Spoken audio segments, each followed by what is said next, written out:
Hello mga kababayan, magandang gabi po, magandang umaga, magandang tanghali po sa inyong lahat. Ako po ulit si Deo Durano. Komentaryan lang po lang ito yung nangyari nung nakaraang halalan mga kababayan. Kasi marami pong nagrereklamo. Kasi nga nakakapagtaka po kasi na bakit alam nang hindi ini-expect na papasok sila Bam Aquino at si Pangilinan. Kasi wala po yan sa survey. Ang layo-layo po niyan. Ang layo-layo po niya sa survey. Pero bakit nasa number 2 at number 5 yung dalawa, mga kababayan?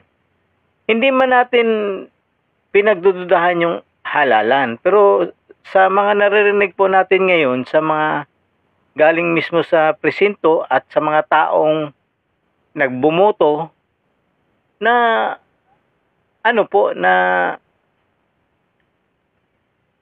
marami pong null-and-void na boto. Halos 18 million po yata 'yun ang sinasabi ng COMELEC. And yet, kaya nga po maraming nananawagan ngayon na manual counting. Doon lang mismo sa sa yung mga pinagbotohan mismo ng mga tao. Kasi nga po, isipin niyo po 18 million manual counting na balota na null and void. Ang dami po mga kababayan, napakarami.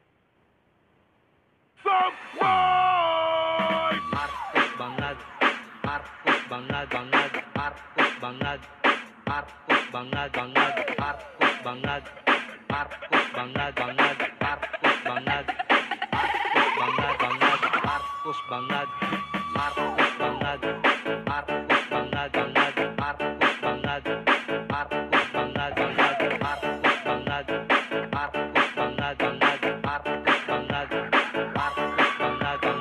Marcos bangag, Marcos bangag, Marcos bangag, bangag, bangag, Marcos bangag, bangag, bangag, Marcos bangag, bangag, bangag, Marcos bangag, bangag, Marcos bangag, Marcos bangag, Marcos bangag, bangag, Marcos bangag, Marcos bangag, bangag, Marcos bangag, Marcos bangag,